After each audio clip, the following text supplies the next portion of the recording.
नमस्कार दोस्तों, स्वागत है आपका BMJ एकेडमी में। दोस्तों, बिहार दरोगा एडुटेरिया पब्लिकेशन का यह चौथा मॉडल सेट है। पहले के 3 मॉडल सेट के वीडियोस के लिंक मैंने डिस्क्रिप्शन में दे दिए हैं। अगर आपने उसे नहीं देखा है तो उसे अवश्य देखें। दोस्तों, प्रैक्टिस सेट लगाने का यह सबसे बेहतर तरीका है, क्योंकि इसमें आप आधे घंटे में एक प्रैक्टिस सेट को पूरा कर लेते हैं। वीडियोज़ को पूरा देखें और साथ ही प्रश्नों का आंसर करते रहें, और वीडियो के अंत में अपना स्कोर ज़रूर कमेंट करें। तो आइए दोस्तों, आज के इस वीडियो को, जो कि मॉडल प्रैक्टिस सेट 4 है, उसे शुरू करते हैं। हेलिना टैंक रोधी मिसाइल को किस देश ने विकसित किया है? यह अपने देश भारत द्वारा ही निर्मित है। नीति आयोग के नए CEO कौन बने हैं? नीति आयोग के नए CEO बनाए गए हैं BVR सुब्रमण्यम, और सुमन कुमार बेरी नीति आयोग के उपाध्यक्ष बनाए गए हैं। सर्कस 4 युद्धाभ्यास 2023 किन देशों के मध्य आयोजित किया गया? यह भारत और अमेरिका के बीच आयोजित किया गया, और इसका आयोजन चेन्नई में किया गया। फैमिली डॉक्टर प्रोजेक्ट की शुरुआत किस राज्य द्वारा की गई है? यह आंध्र प्रदेश सरकार द्वारा की गई है। इसरो ने अपना पहला निजी रॉकेट किस नाम से लॉन्च किया? इसका नाम इसरो ने विक्रम 5 दिया है, जो कि विक्रम साराभाई के नाम पर रखा गया है। इसरो का मुख्यालय बेंगलोर में है। इसकी स्थापना हुई थी 1969 में, और इसके वर्तमान में अध्यक्ष हैं S सोमनाथ। भारत के 80वें ग्रैंड मास्टर कौन बने हैं? 80वें ग्रैंड मास्टर बन गए हैं विघ्नेश NR। ये चेन्नई से हैं। अर्जुन पुरस्कार 2022 हेतु कुल कितने खिलाड़ियों का चयन किया गया है? अर्जुन पुरस्कार 2022 कुल 25 खिलाड़ियों को दिया गया।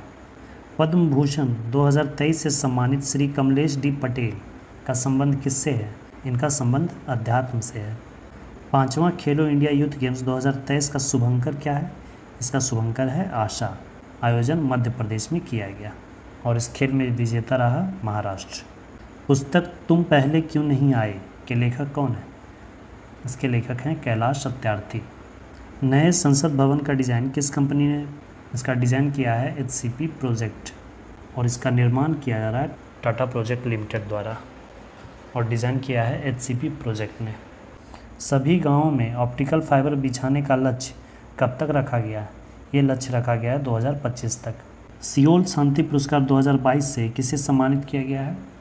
ये सम्मानित किया गया है टिम बर्नर्स-ली को। ये वर्ल्ड वाइड वेब WWW के खोजकर्ता टिम बर्नर्स-ली को दिया गया। एशिया का सबसे बड़ा ट्यूलिप गार्डन का निर्माण कहाँ किया जा रहा है?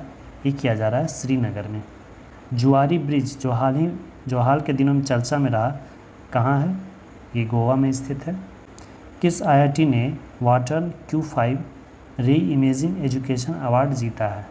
ये जीता है IIT मद्रास ने। इस अवार्ड को शिक्षा का ऑस्कर भी कहा जाता है।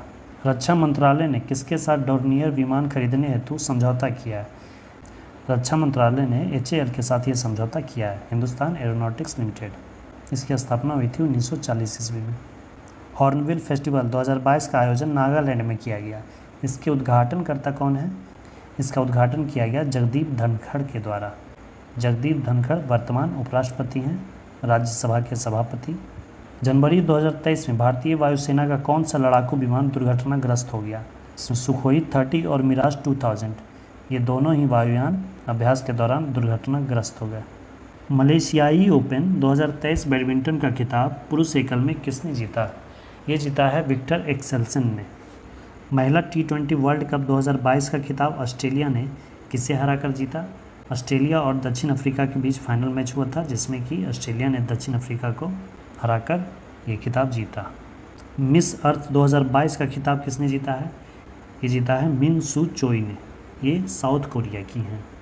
हाल ही में H3N2 वायरस चर्चा में रहा, इसका संबंध किससे है? ये इन्फ्लुएंजा वायरस है। इसे हांगकांग फ्लू के नाम से भी जाना जाता है। ऑस्कर 2023 हेतु भारत की ओर से कितनी फिल्मों को शामिल किया गया था? इसमें 3 फिल्मों को शामिल किया गया था, जिसमें शॉर्ट फिल्म कैटेगरी में the elephant whispers best documentary film का अवार्ड भी जीता, और RRR मूवी के सॉन्ग नाटू नाटू ने भी बेस्ट ओरिजिनल सॉन्ग का अवार्ड जीता। हाल ही के दिनों में माउंट मेरापी ज्वालामुखी विस्फोट चर्चा में रहा, इसका संबंध किस देश से है? माउंट मेरापी ज्वालामुखी इंडोनेशिया में स्थित है।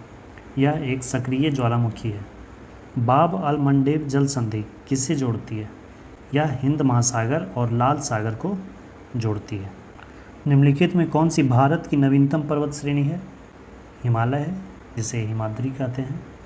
इसका निर्माण टर्शियरी काल में हुआ था। यह एक नवीन वलित पर्वत का उदाहरण है।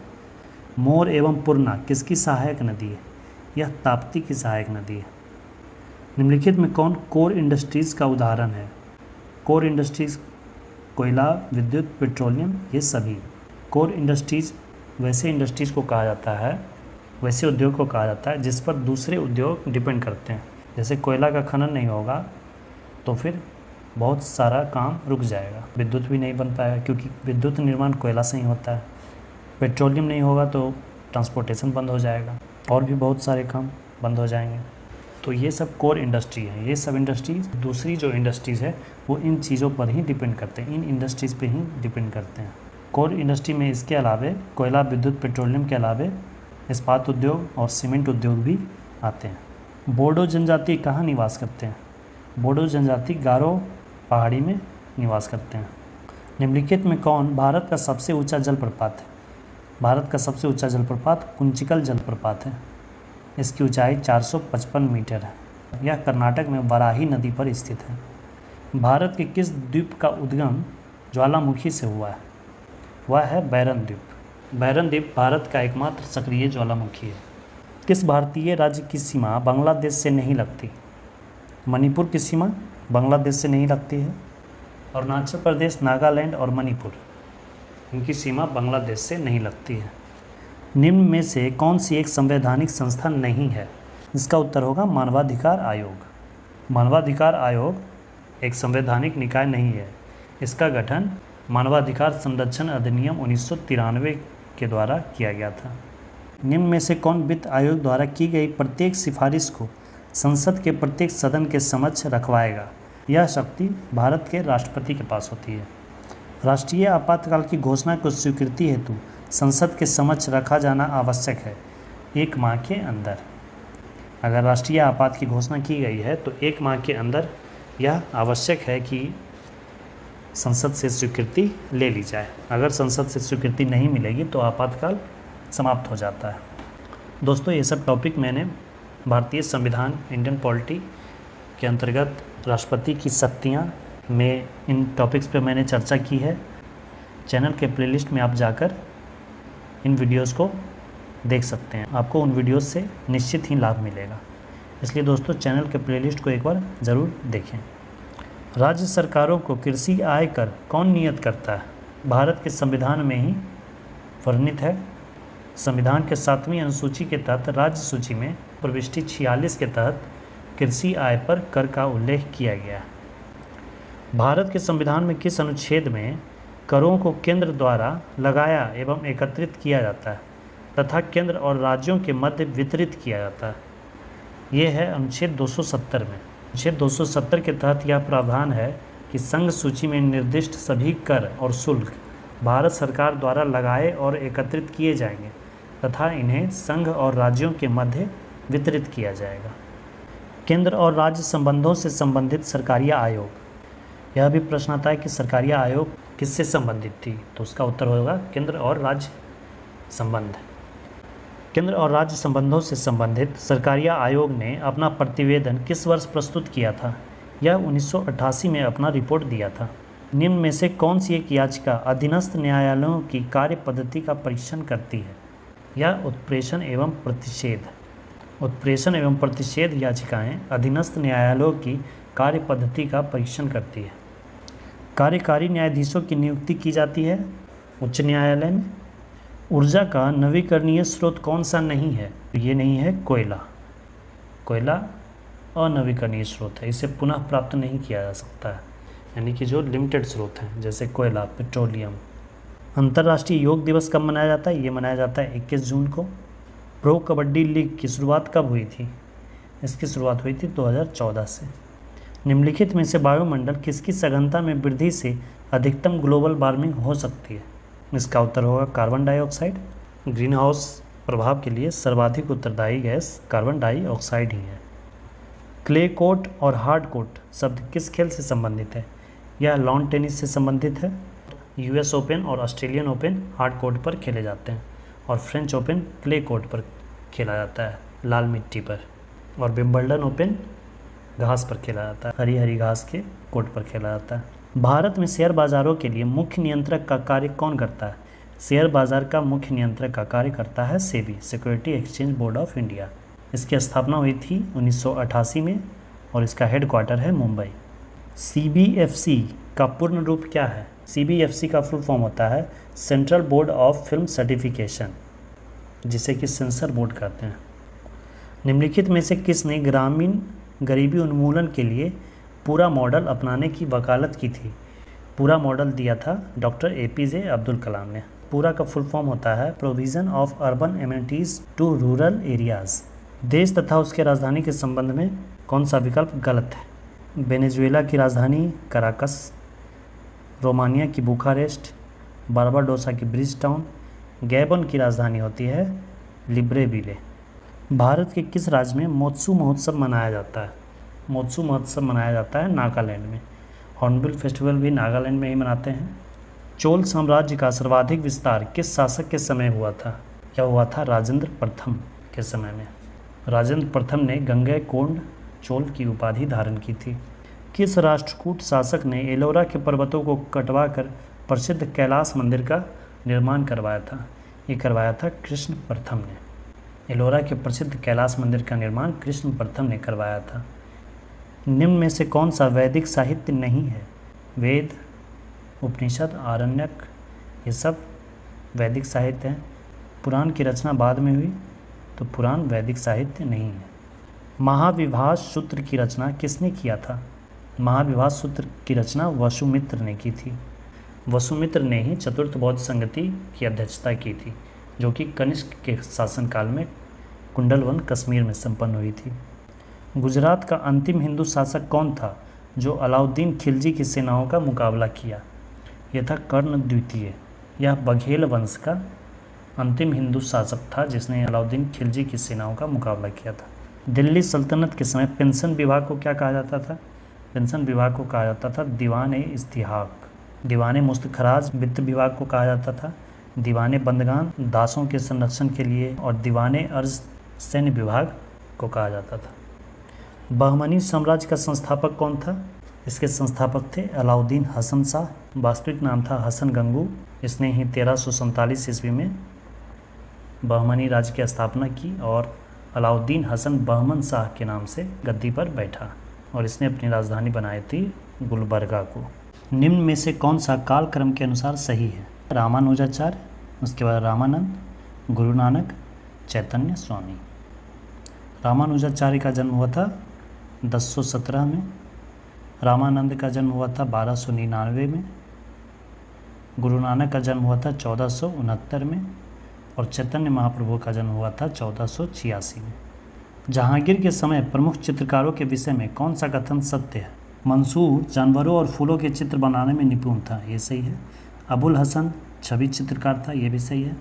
और गोवर्धन साधु संतों एवं फकीरों के चित्र बनाने में निपुण था, ये तीनों ही कथन सत्य है। किस गवर्नर जनरल के समय नरबलि प्रथा पर प्रतिबंध लगाया गया? नरबलि प्रथा पर प्रतिबंध लगाया था लॉर्ड हार्डिंग ने। मुस्लिम लीग का प्रथम वार्षिक अधिवेशन कब हुआ? 1906 में मुस्लिम लीग की स्थापना हुई थी। उसका वार्षिक अधिवेशन पहली बार 1907 में हुआ और ये हुआ था कराची में। इंकलाब जिंदाबाद का नारा किसके द्वारा दिया गया है? इंकलाब जिंदाबाद का नारा दिया गया है हजरत मोहानी के द्वारा। अखिल भारतीय किसान सभा का गठन किया गया था, ये किया गया था 1936 ईस्वी में लखनऊ में और इसके प्रथम अध्यक्ष थे स्वामी सहजानंद सरस्वती और महासचिव बनाया गया था NG रंगा को। निम्नलिखित में से किस भारतीय नेता ने खिलाफत आंदोलन का समर्थन नहीं किया था? खिलाफत आंदोलन का समर्थन मदन मोहन मालवीय ने नहीं किया था। उन्होंने इस आंदोलन में कांग्रेस की भागीदारी का विरोध किया था। न्यूटन मीटर स्क्वायर पर केजी स्क्वायर किसकी SI यूनिट है? यह है गुरुत्वाकर्षण के सार्वभौमिक नियतांक की यूनिट। निम्नलिखित में से किस जोड़े की दिशा हमेशा एक समान होती है? उत्तर होगा बल तथा त्वरण। निम्नलिखित में से कौन त्वरण के मान को गुरुत्व के कारण प्रभावित नहीं होती है? यह है द्रव्यमान। द्रव्यमान से गुरुत्वीय त्वरण पर कोई प्रभाव नहीं पड़ता है। वस्तु का वजन जितना भी हो उस पर गुरुत्वीय त्वरण हमेशा उतना ही लगता है, 9.8 मीटर पर सेकेंड स्क्वायर। निम्न परिस्थितियों में से किसमें कार्य नकारात्मक बल द्वारा किया गया है? जब कोई वस्तु बल की दिशा के विपरीत दिशा में स्थानांतरित होती है। तो ये हो गया नकारात्मक बल, क्योंकि यहाँ विपरीत दिशा में स्थानांतरित हो रहा है। बल लगाया गया किसी और दिशा में और स्थानांतरित हुआ किसी और दिशा में, तो यहाँ कहेंगे कि ये नकारात्मक बल हो गया। गति का पहला समीकरण निम्न में से किसके बीच संबंध दर्शाता है? गति का जो पहला समीकरण है वो है v = u + at। तो यह संबंध दिखाता है वेग और समय का। निम्नलिखित में कौन सा जोड़ा तुलनात्मक रूप से ऊष्मा का कुचालक को दर्शाता है? सीसा और पारा या ऊष्मा का कुचालक। सीसा और पारा तुलनात्मक रूप से इन युग्मों की अपेक्षा ऊष्मा के कुचालक हैं। 25 डिग्री सेल्सियस पर विभिन्न माध्यमों में ध्वनि की चाल के बारे में निम्नलिखित में से कौन सा कथन सही है? समुद्री जल में ध्वनि की चाल इतनी होती है और हवा में ध्वनि की चाल इतनी होती है। हवा में ध्वनि की चाल गलत दी हुई है, यहाँ 340 दिया हुआ है, ये गलत है, केवल एक सही है। रेत और चीनी का मिश्रण किसका उदाहरण है? यह विजातीय मिश्रण का उदाहरण है। कार्बन डाइऑक्साइड के एक मोल में 6.023 × 10⁻23 मॉलिक्यूल्स होते हैं। तो ये इसका आंसर हो जाएगा। विलेय और विलायक के समांग मिश्रण को क्या कहते हैं? उसे विलयन कहा जाता है। किसी परमाणु के कक्ष में समायोजित किए जा सकने वाले इलेक्ट्रॉन की अधिकतम संख्या को किस सूत्र द्वारा दर्शाया जाता है? इसका फॉर्मूला होता है 2n²। n होती है कक्ष की संख्या। इसी से 2, 8, 18, 32, पहले कक्ष में 2 इलेक्ट्रॉन, दूसरे कक्ष में 8 इलेक्ट्रॉन, तीसरे कक्ष में 18, चौथे कक्ष में 32। प्रोटियम में कितने न्यूट्रॉन मौजूद होते हैं? प्रोटियम में एक भी न्यूट्रॉन नहीं होता है। प्रोटियम हाइड्रोजन का समस्थानिक माना जाता है। हाइड्रोजन के नाभिक में कोई न्यूट्रॉन नहीं होता है, जबकि हाइड्रोजन का एक समस्थानिक होता है ड्यूटेरियम और एक ट्रिटियम। इसमें क्रमशः 1 और 2 न्यूट्रॉन होते हैं, लेकिन हाइड्रोजन के नाभिक में एक भी न्यूट्रॉन नहीं होते। निम्नलिखित में से किस नियम के अनुसार स्थिर तापमान पर गैस का आयतन दाब के व्युत्क्रमानुपाती होता है? ये होता है बॉयल्स का नियम। बॉयल्स के नियम के अनुसार pressure is inversely proportional to volume. स्थिर तापमान पर गैस का जो आयतन होता है, जो वॉल्यूम होता है, वो दाब का व्युत्क्रमानुपाती होता है, या फिर दाब जो होता है वो गैस के आयतन का व्युत्क्रमानुपाती होता है। ये है बॉयल्स का नियम। इससे एक फार्मूला बनता है P1V1 = P2V2। कॉपर सल्फेट के जलीय विलयन के संबंध में कौन सा कथन सत्य है? कॉपर सल्फेट का जो जलीय विलयन होता है वो अम्लीय प्रवृत्ति का होता है। अम्लीय प्रवृत्ति के कारण यह नीले लिटमस को लाल कर देता है। रसायन वैज्ञानिक जॉन डवर्नियर ने उत्प्रेरक के रूप में सबसे पहले किस तत्व को अवलोकन किया था? उत्प्रेरक के रूप में सबसे पहले इन्होंने प्लैटिनम को देखा था। निम्नलिखित में से कौन सा कवक डबल रोटी के निर्माण में प्रयोग किया जाता है? ये किया जाता है सैक्रोमाइसिस। कवक की कोशिका भित्ति काइटिन की बनी होती है। प्रयोगशाला में प्रयोग होने वाला लिटमस पेपर किस लाइकेन से प्राप्त होता है? यह रोसेला नामक लाइकेन से प्राप्त होता है। निम्नलिखित में कौन से उत्तक का अंतरकोशिकीय क्षेत्र बड़ा होता है? ये होता है पैरेन्काइमा। पैरेन्काइमा की कोशिकाओं के बीच में अंतरकोशिकीय क्षेत्र बड़ा होता है। निम्नलिखित में से कौन सा जीव अत्यल्प विकसित बच्चों को जन्म देती है? यह है कंगारू। ये अत्यल्प विकसित बच्चों को जन्म देती है, जिसके कारण कि यह अपने थैली में ही अपने बच्चे को रखती है। निम्नलिखित में से किस पशु में छोटी आंत सबसे छोटी होती है? इसका उत्तर शेर होगा। मांसाहारी जंतुओं की जो आंत होती है वो छोटी होती है। निम्नलिखित में से किसकी तुलना सैनिकों से की जा सकती है? ये तुलना की जाती है श्वेत रक्त कोशिकाओं से। जिस तरह से सैनिक हमारे देश की रक्षा करते हैं, उसी तरह से वाइट ब्लड सेल्स हमारे शरीर में प्रतिरक्षा प्रणाली का कार्य करते हैं। इन्हें ल्यूकोसाइट्स भी कहा जाता है। इनका कार्य शरीर को संक्रामक रोगों और बाह्य पदार्थों से रक्षा करना होता है। इसमें सुमेलित करना है। यूकेलिप्टस क्या है? यूकेलिप्टस आवृत बीजी पौधा है। साइकस क्या है? अनावृत बीजी है। फर्न क्या है? टेरिडोफाइट। और क्लेमिडोमोनास शैवाल है। 1 4 2 3। परिपक्व शुक्राणु का उत्पादन कहाँ होता है? इसका उत्पादन होता है वृषण में। निम्नलिखित में कौन सा रोग कवक द्वारा नहीं होता है? दमा कवक से होता है, एथलीट फुट कवक से होता है, दाद भी कवक से होता है। पेचिस कवक से नहीं होता है। पेचिस प्रोटोजोआ द्वारा होता है। पेचिस, मलेरिया, पायरिया इत्यादि प्रोटोजोआ द्वारा उत्पन्न रोग है। आवृतबीजियों के प्रजनन अंग पौधे के किस भाग में स्थित होते हैं?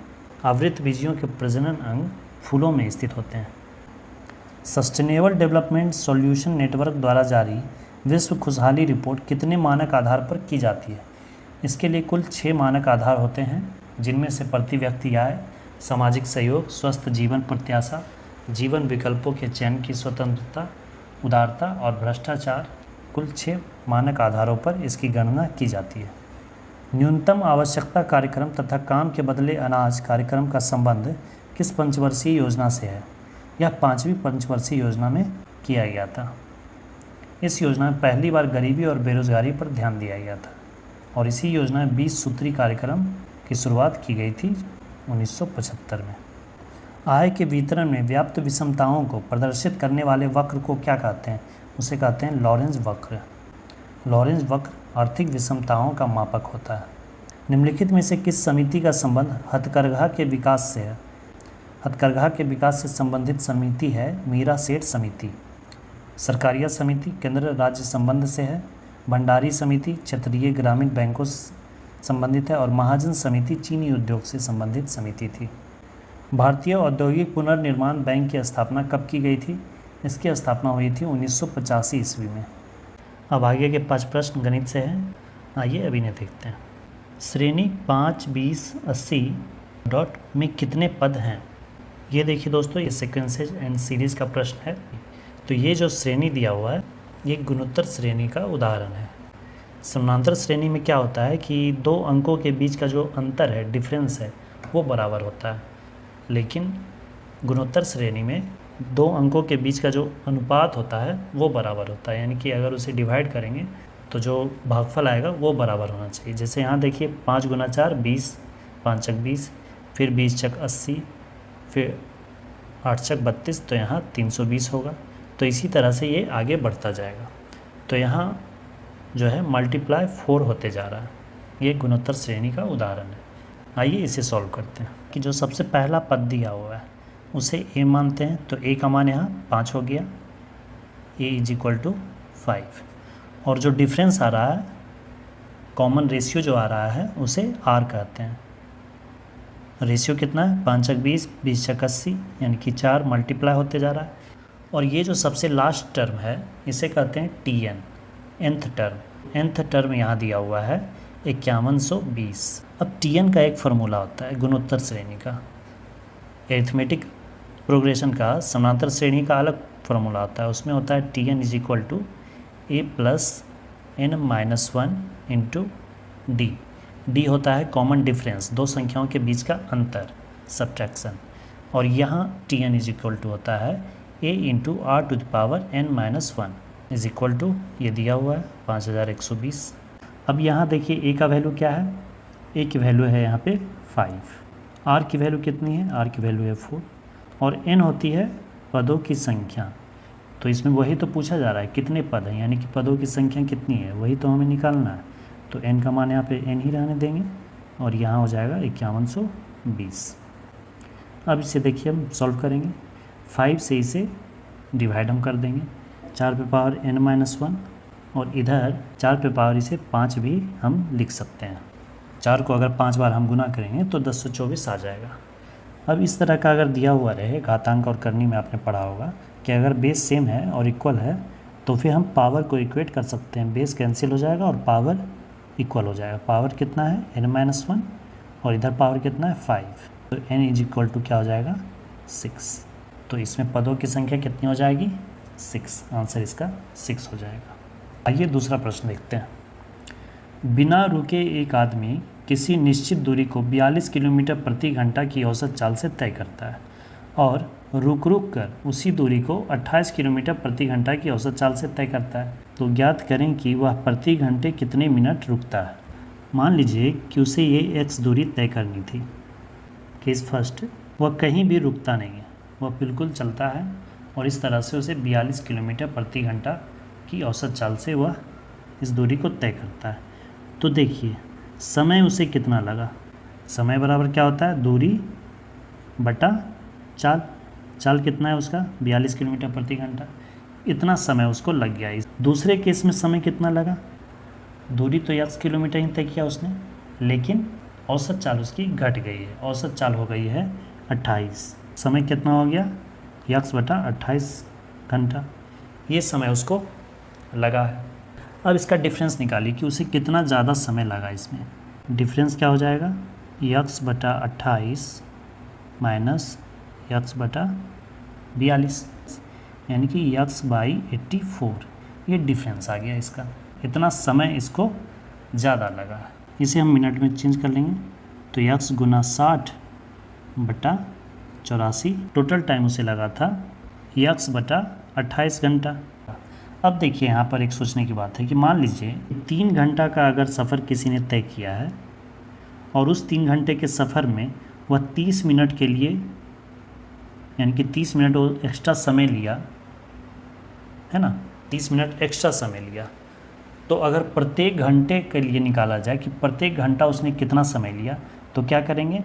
जो एक्स्ट्रा टाइम लिया है उसमें कुल टाइम से डिवाइड कर देंगे, यानी कि 10-10 मिनट वो पर घंटे वो 10-10 मिनट के लिए रुका है। ठीक है, तो उसी तरह से इसे आपने समझ लिया। तो उसी तरह से यहाँ पे टोटल टाइम कितना था? यक्स बाई 28 उसने समय लिया है सफ़र में, और इस यक्स बाई 28 घंटे में वह इतना टाइम के लिए वो रुका है। कुल यक्स गुने 60 बटा 84 मिनट के लिए वो रुका है। तो अब अगर देखा जाए कि प्रत्येक घंटा वह कितना रुका, तो क्या करेंगे? इसमें इससे डिवाइड करेंगे। जैसे इसमें 30 मिनट में 3 से डिवाइड किए, उसी तरह से इसमें भी ये जो एक्स्ट्रा टाइम जो लिया है उसमें कुल टाइम से डिवाइड करेंगे, ताकि पता चले कि प्रत्येक घंटा उसने कितना समय लिया है। तो अब आइए इसमें इससे डिवाइड करते हैं। पर घंटे रुकने का समय कितना हो गया? अब इसमें उतना से डिवाइड कर देंगे। यक्स गुना 60 बटा 84 डिवाइडेड बाई यक्स बाई 28। अब बाई 28 होगा तो 28 ऊपर चला जाएगा। यक्स यक्स कैंसिल, 28 दिया 84 और 3 से 20 दिया 60, यानी 20 मिनट प्रति घंटे के लिए वह रुकता है। तो इस तरह इसका उत्तर हो जाएगा 20 मिनट प्रति घंटा। आइए अगला देखते हैं। एक परीक्षा में 35% छात्र गणित में फेल हुए, 25% छात्र अंग्रेजी में फेल हुए। अगर 10% छात्र दोनों विषय में फेल हुए तो कितने प्रतिशत दोनों में पास हुए? बहुत ही आसान प्रश्न है, इसे वेन डायग्राम से बनाइए। 35% छात्र गणित में फेल हो गए, ये एक गोला बना दिए 35% का, ठीक है, मैथ का गोला है ये। और एक गोला बना दिए इंग्लिश का, इसमें कह रहा है 25% इंग्लिश में फेल हुए। अब कह रहे हैं कि 10% ऐसे बच्चे हैं जो कि इन दोनों में फेल हो गए, तो 10% वो कहाँ से आएगा? इन्हीं में से लिया जाएगा ना। तो अब 25 में 10 इधर चला गया, बाकी इधर कितना बचा? 15%। ये 35 में 10 इधर चला आया, ये कितना बच गया? 25%। और इसमें आ गया बाकी के 10%, ठीक है। तो 25% सिर्फ मैथ में फेल हुए, 15% सिर्फ इंग्लिश में फेल हुए, और 10% बच्चे मैथ और इंग्लिश दोनों में फेल हुए। तो कुल फेल विद्यार्थियों की संख्या कितनी हो जाएगी? सबको जोड़ देंगे, 25 + 15 + 10 जो दोनों में कॉमन है, 25 15 40 10 50%। तो 50% बच्चे फेल हो गए। तो पूछा क्या जा रहा है? कितने प्रतिशत दोनों में पास हुए? तो बाकी जो भी बच्चे हैं वो पास हुए हैं। तो बचे हुए 50% बच्चे सभी मतलब दोनों विषय में पास हुए। तो इसका उत्तर हो जाएगा 50%। एक आदमी दूध को क्रय मूल्य पर बेचने का वादा करता है, परंतु वह इसमें पानी मिलाता है और 25% लाभ कमाता है। तो मिश्रण में जो मिश्रण वह बेच रहा है क्रय मूल्य के मूल्य पर, उस मिश्रण में पानी का प्रतिशत ज्ञात करना है। आइए इसे समझते हैं। देखिए, मान लेते हैं कि जो क्रय मूल्य है, उसने जो दूध खरीदा है उसका क्रय मूल्य है 100 रुपये, ठीक है। लाभ उसने कमाया, प्रॉफिट कमाया कितना? 25%। 100 का 25% 25। तो ये जो 25 रुपये वो लाभ कमा रहा है, वो किस पे कमा रहा है? पानी पे कमा रहा है।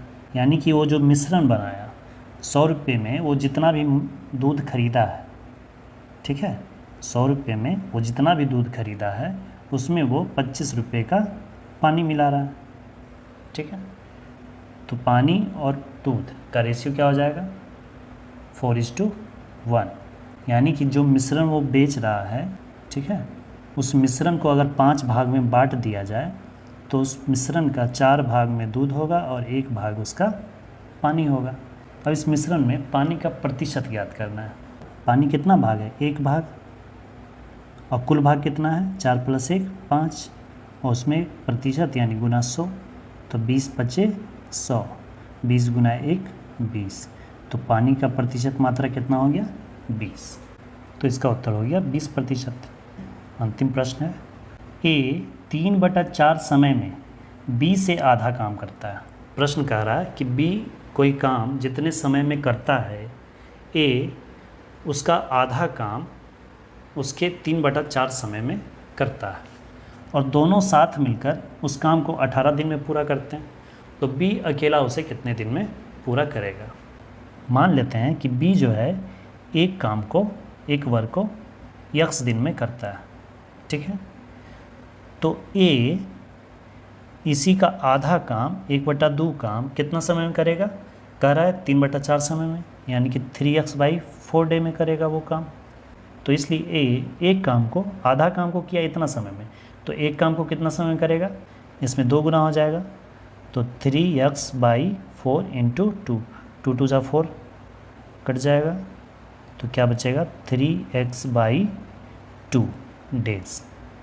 एंड 3x/2 डेज में ए एक काम को करेगा, बी एक काम को x दिन में करता है, और ए एक काम को 3x/2 डेज में करता है, ठीक है। इतना हमारे पास आ चुका है। अब हम इसका रिवर्स करेंगे। बी एक काम करता है x दिन में, तो बी एक दिन में कितना काम करेगा? 1/x, है ना। अगर एक काम करता है 6 दिन में, तो एक दिन में कितना काम करेगा? 1/6। तो उसी तरह से ए एक वर्क इतना दिन में करता है, तो ए एक दिन में कितना वर्क करेगा? ठीक इसका उल्टा 2/3x, है ना, तो 2/3x। अब कह रहा है कि ए + बी एक साथ मिलकर अगर काम करते हैं तो 18 दिन में काम पूरा हो जाता है। तो ए + बी का एक दिन का काम कितना हो जाएगा? 1/18 हो जाएगा। एक दिन का इन दोनों का काम कितना है? 1/x और 2/3x। अब इन दोनों को हम ऐड करके इक्वल कर देंगे कितना के? 1/18 के। अब इसे हम सॉल्व करेंगे। वो हो गया 5, इधर 3x = 1/18, ये 3x = कितना हो जाएगा? 18 × 5 = 90, और 3 से 90 कट गया 30 बार में, तो x = आ गया 30, यानी कि बी अकेला उस काम को अब 30 दिनों में करेगा। अब इसी तरह से अगर निकालना चाहें तो ए का भी निकाल सकते हैं कि ए कितना दिन में करेगा, तो इसका उत्तर हो जाएगा 30 दिन बी के लिए, और अगर ए के लिए पूछता तो हो जाता 45 दिन। उम्मीद है कि आप इसे अच्छे से समझ गए होंगे। यदि फिर भी किसी क्वेश्चन में कन्फ्यूजन है तो आप ज़रूर कमेंट करें, आपके कमेंट का स्वागत रहेगा और उसका उत्तर भी दिया जाएगा। वीडियो को अंत तक देखने के लिए धन्यवाद दोस्तों। जय हिंद।